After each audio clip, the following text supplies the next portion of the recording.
kami atas nama pengurus Lajnah Basul Masail, pengurus wilayah NU Jawa Barat Nahdlatul Ulama di pesantren Hidayatul Thalibin Indramayu telah merampungkan salah satu kegiatan rutin kita membahas persoalan-persoalan yang terjadi di masyarakat.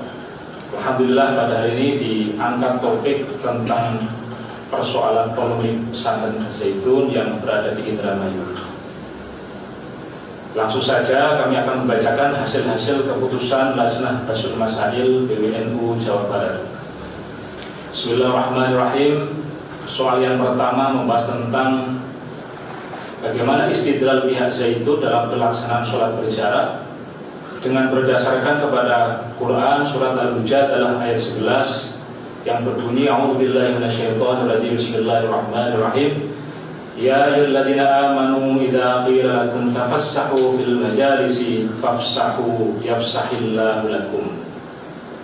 Apakah dapat dikategorikan menyimpang dari ajaran aswaja?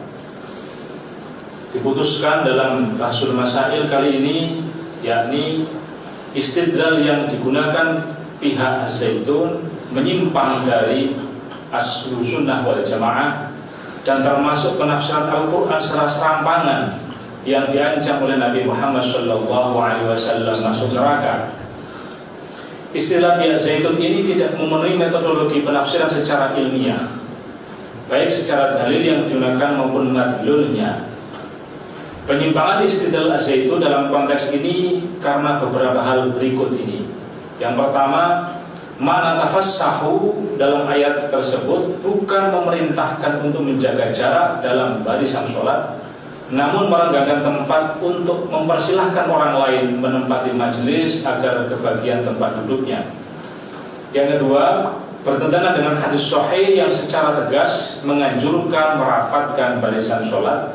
Yang ketiga, bertentangan dengan kesepakatan ulama atau ijma' ulama perihal anjuran merapatkan barisan sholat.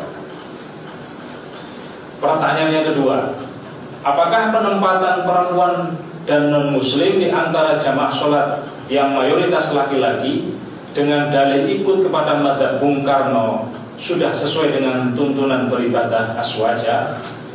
Diputuskan bahwasanya hal tersebut tidak sesuai dengan tuntunan beribadah Ahlussunnah wal Jamaah dan statement tersebut di atas hukumnya haram karena beberapa hal berikut ini. Satu, menyandarkan argumen fikih tidak kepada ahli fikih yang kredibel. Yang kedua, menimbulkan kesalahpahaman di kalangan santri dan masyarakat umum bahwa formasi barisan sholat seperti yang di atas merupakan hal yang disyariatkan atau dalam istilah fikihnya isyra'u ma lam yusra'. Pertanyaan ketiga, bagaimanakah hukum menyanyikan Hafenu Shalom Alahan, mengingat secara historis lirik tersebut kental dengan agama Yahudi, baik dari segi kemunculan dan penggunaannya? Diputuskan bahwa hal tersebut adalah haram. Yang pertama, satu, dengan alasan menyerupai dan mensyiarkan tradisi agama lain Islam. Yang kedua, mengajarkan doktrin yang dapat berpotensi menghilangkan konstitusi syariat perihal fikih, yakni mengucapkan salam kepada non-muslim. Pertanyaan berikutnya, bagaimanakah pandangan fikih terkait pemerintah yang terkesan membiarkan polemik Al-Zaitun tersebut?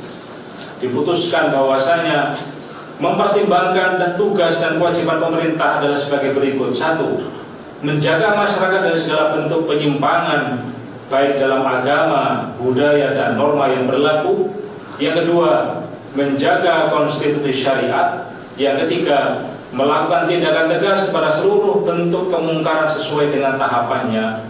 Maka dalam hal ini pemerintah tidak dibenarkan melakukan pembiaran terhadap segala bentuk penyimpangan Ma'had Az-Zaitun. Pertanyaan berikutnya, dengan segala polemik yang muncul, bagaimana hukum memondokkan anak ke pesantren Az-Zaitun? Diputuskan bahwa hukum memondokkan anak di Az-Zaitun haram karena pertimbangan satu, membiarkan anak didik berada di lingkungan yang buruk karena di sana terjadi penyimpangan-penyimpangan. Yang kedua, karena memilihkan guru yang salah untuk pendidikan anak. Yang ketiga, memperbanyak jumlah keanggotaan kelompok yang menyimpang. Karena kewajiban orang tua adalah memilihkan pesantren yang jelas syarat keilmuan serta masyhur kompetensinya di bidang agama.